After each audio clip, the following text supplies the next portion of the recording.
Dunay gihimo nga pakisusi sa psikolohiya, 90% sa atong gikahingawaan, 90% sa atong gikahadlukan, dili gid ay tinuod nga mahitabo. 90% of the things that we worry, the things that we are afraid of, does not really actually happen. Mo na nga ato ra gyud hunahuna mo ay gadako nga naguna nga daghan kay tag kahadlok, daghan kay tag kahingawa, pero kining atong mga kahingawa o kahadlok labing tinuod di gid ay mahitabo. Nagunahon na tag kamatayon. Nagsige tagunahon na nga mamatay ta, pero buhi ka ita.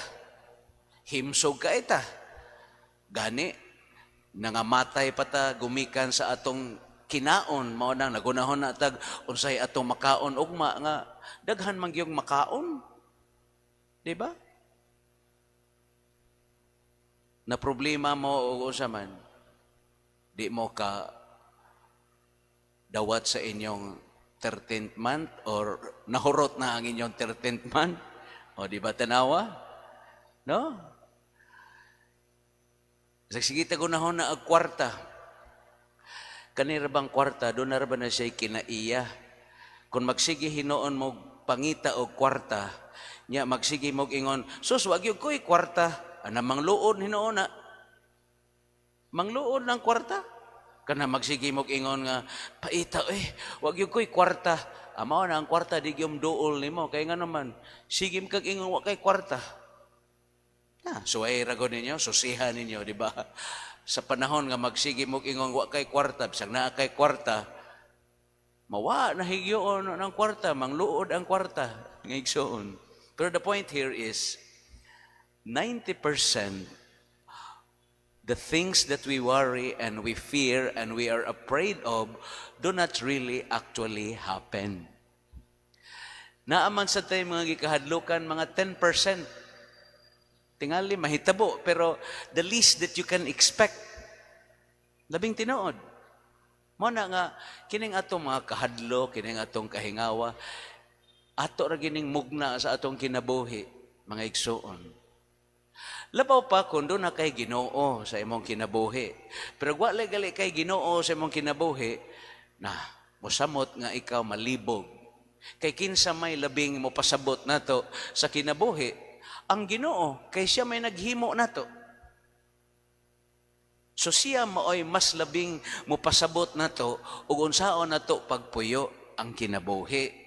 Unya kon ato lang ipakapin ang Ginoo, unya kon ang Ginoo muralag kana bang ato rang duolon sa panahon nga magkalisod-lisod ta, mao na nga di gyud ta kasabot sa kinabuhi.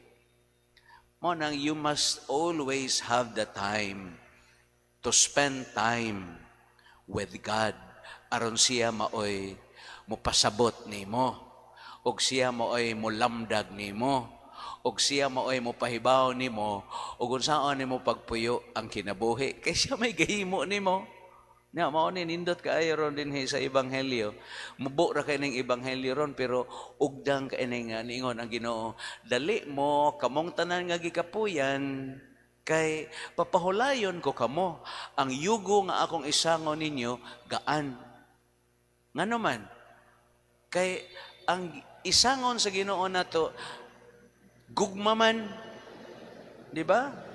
Mo na kon mahigugma ka sa Ginoo, mahigugma ka sa imong isikataw, mahigugma ka sa imong kinabuhi, do na kay paghigugma sa imong kinabuhi, di ba tan-awa? Ang kinabuhi, puno kayo sa kahulugan. Ug mao na ningon ang Ginoo, ang yugo nga akong isangon ninyo gaan, kay nga naman iya man tang tagaag yugo suma sa gugma, nya asa man magagikan kanang maong gugma, gugma gikan sa Ginoo. When you feel and you experience that you are loved by God, mao nang doon na gyud kay kasiguruan sa imong kinabuhi. Kay kanang gugmagod, di ba tanawa kon makasinati ka sa pagmahal o paghigugma sa usa ka tawo, doon na ba kay kahadlok? Wala. Gaan kayo ang imong kinabuhi atubangan sa tao nga nahigugma nimo. Di ba? Nakamatikod ba mo nga kung nahibaw ka nga kanang tawhana nahigugma nimo, nya dako kayo siya gugma nimo, di ba? Gaan kayo ang imong kinabuhi kay bawo man ka nga kanang tawhana nahigugma gihigugma gyud kaniya. Mao na nga wa kay kahadlok sa imong kinabuhi kay ngano man nahibawom kang gihigugma ka. Labaw pa kung nahibaw ka nga gihigugma ka sa Ginoo, mao na wa kay kahadlok. Mabito nang kung atong basahon ang kinabuhi is mga santos, ngano man halos kanila malipayon man. Ngano man halos kanila para nila dili importante ang kalibutan. Ngano man halos kanila ang kinabuhi malipayon man. Kay they always feel that they are loved by God. Pero kung kita, wa ta kasi nati ana nga higugma o gimahal tas Ginoo, maana nga daghan tag kahadlok sa atong kinabuhi, mga igsoon. Mao bitaw na nga sa magkatiguang unta ta o sa magkaedad unta ta tungod sa gilapdon sa panahon sa atong paghatag nato pagpakitag pagmahal sa Ginoo. Doon na gid unta tay assurance ug waon ta tay igong kahadlok sa atong kinabuhi tungod kay naa man gid tay panahon para sa Ginoo, mga igsoon. Mana nga dinhiron sa ebanghelyo para nako personally kung imog yung kanunayng ilhon sa tumang pagpaubos nga moingon ka Ginoo, kung wa ko'y mahimo, pero diha nimo mahimo nako ang tanan.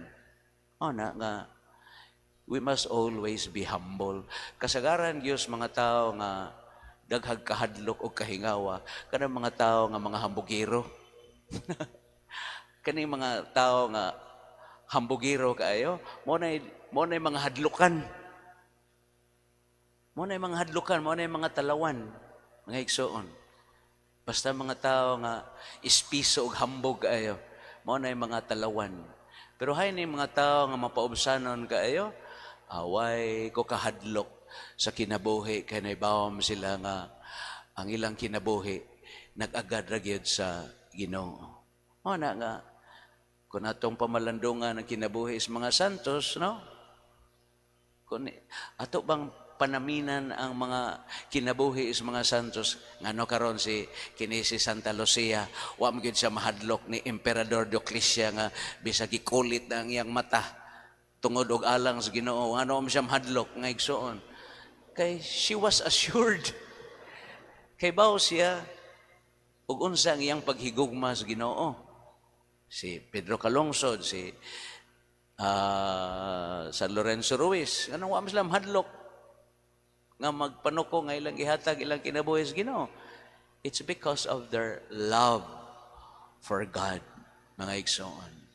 Mao sad na if we cultivate that sense of love sa gugma nato sa Ginoo, mao na nga naaman tingali tayo jutay kahadlok, pero di gyud ingon nga maputos kita nga mahadlok ta. And fear paralyzes. Kanang kahadlok makaparalyze na. Not necessarily technically nga maparalyze ka, kundi maparalyze imong kinabuhi tungod sa imong kahadlok. Ngayon sa may makapasumpo sa kahadlok. Fear. Faith is the antidote to fear. So, ang imong pagtuo, mo'y tambal sa imong kahadlok. So, kung doon na kay pagtuo sa Ginoo, tungod kay nahibaw ka nga higugma ka sa Ginoo, sa panahon nga nagsigi sa kag, naagyo kay panahon para sa Ginoo, o nang doon nagyo kay kasiguruan, baruganan sa imong kinabuhi.